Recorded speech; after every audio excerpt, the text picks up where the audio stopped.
Today, I'm going over the section in Chapter 9 called The Two Evaluations. God's will is your salvation. Would He not have given you the means to find it? If He wills you to have it, He must have made it possible and easy to obtain it. Your brothers are everywhere. You do not have to seek far for salvation. Every minute and every second gives you a chance to save yourself. Do not lose these chances, not because they will not return, but because delay of joy is needless.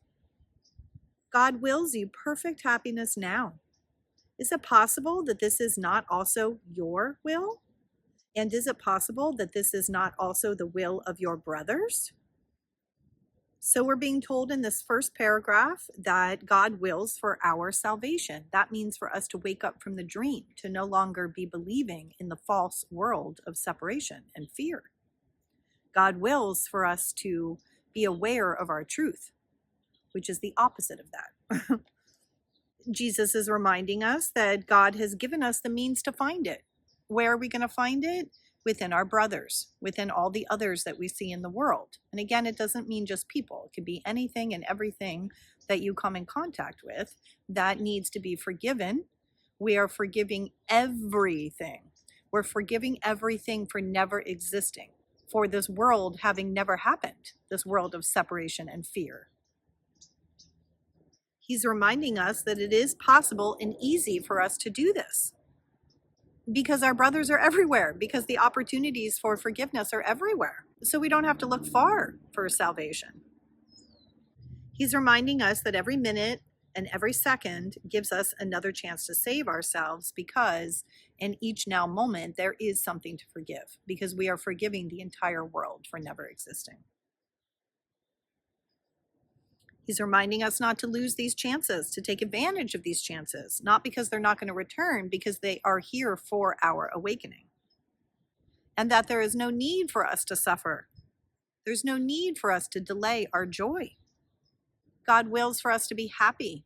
And in truth, we also will to be happy. Consider then that in this joint will, you are all united, and in only this.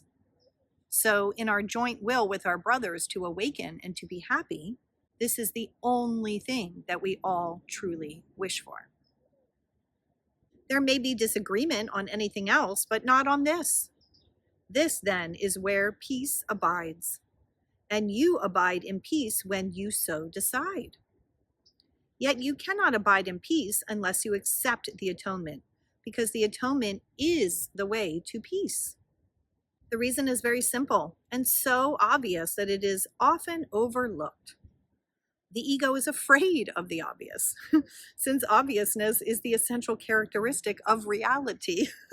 Okay, guys, that's why I'm always laughing, because this whole thing is so silly. Everything that we believe as egos is so silly. The fact that we made this world where we are in pain and miserable is so silly. And it is so obvious from that silliness that we are mistaken. And that silliness is funny. So the ego is afraid of the obvious, because the obvious is an essential characteristic of reality. And once we understand what our true reality is, we would never want anything else. Yet you cannot overlook it unless you are not looking. So we cannot overlook our reality unless we choose to not look. And whenever we are believing in the ego's world, we are choosing to not look at our reality. It is perfectly obvious that if the Holy Spirit looks with love on all He perceives, He looks with love on you. His evaluation of you is based on His knowledge of what you are. And so He evaluates you truly. And this evaluation must be in your mind because He is. And He, meaning Holy Spirit, is in our mind because that's us. That's the higher aspect of our mind. The ego is also in your mind. That's why we have a split mind. Because you have accepted it there. Because we chose to believe the ego's lies. We have accepted these lies, and therefore we have allowed the ego to enter our mind, and that's why our mind is split. Its evaluation of you, however, is the exact opposite of the Holy Spirit's, because the ego does not love you. It is unaware of what you are and wholly mistrustful of everything it perceives because its perceptions are so shifting. Here comes one of the famous lines of the Course. The ego is therefore capable of suspiciousness at best and viciousness at worst. All right, the ego is not our friend. It does not love us. In fact, it wants to kill us all the time, and it does. Every lifetime that we appear to live. So it's at best suspicious and at worst vicious. And he's telling us that is its range. It cannot exceed it because of its uncertainty, and it can never go beyond it because it can never be certain. The ego is not certain. The ego is duality, right? It's always changing its mind. It's always shifting and moving the end goal because it wants us to seek and do not find. That's the game that the ego plays to keep us looped into its false reality. And that's why true reality is its enemy, because if we understood our true reality, we would never believe the ego's lies. You then have two conflicting evaluations of yourself in your mind, and they cannot both be true. Ego and spirit cannot both be true. You do not yet realize how completely different these evaluations are, because you do not understand how lofty the Holy Spirit's perception of you really is. He is not deceived by anything you do because he never forgets what you are. All right, we are always forgiven. Any kind of wrongdoing that we think we've ever done is completely overlooked by Holy Spirit, because Holy Spirit knows who and what we truly are, and we are not these ego bodies living in this false illusory world. The ego is deceived by everything you do, especially when you respond to the Holy Spirit, because at such times its confusion increases. The ego is therefore particularly likely to attack you when you react lovingly, because it has evaluated you as unloving and you are going against its judgment. The ego will attack your motives as soon as they become clearly out of accord with its perception of you. This is when it will shift abruptly from suspiciousness to viciousness, since its uncertainty is increased. Yet it is surely pointless to attack in return. What can this mean except that you are agreeing with the ego's evaluation of what you are? So this is why I'm always reminding you that whenever you start to practice forgiveness and start to choose Holy Spirit, the ego will fight back tooth and nail. It will attempt to attack you. And if we react to that attack with more attack, then we're right back in the ego's perception. So that's not how we want to respond to the ego's attacks. We want to laugh. The Course tells us we simply forgot to laugh at the tiny mad idea. So when we see the ego silliness out in the world or coming from ourselves, if we remember to laugh at our silliness, remember to laugh at our mistake, whether it be out loud, just in your mind, it doesn't matter, but don't take it seriously. Acknowledge what is going on, observe, and then choose again. Choose Holy Spirit. That's the process, and that is practicing forgiveness. If you choose to see yourself as unloving, you will not be happy. And that's what egos do. Egos see themselves and everyone else as unloving. And that's why all that attack is happening all the time. But if we see ourselves through Spirit's eyes, then we will see ourselves as loving. And as long as we don't do that and we keep believing the ego, we're not happy. You are condemning yourself and must therefore regard yourself as inadequate. That's what egos do. Would you look to the ego to help you escape from a sense of inadequacy it has produced and must maintain for its existence?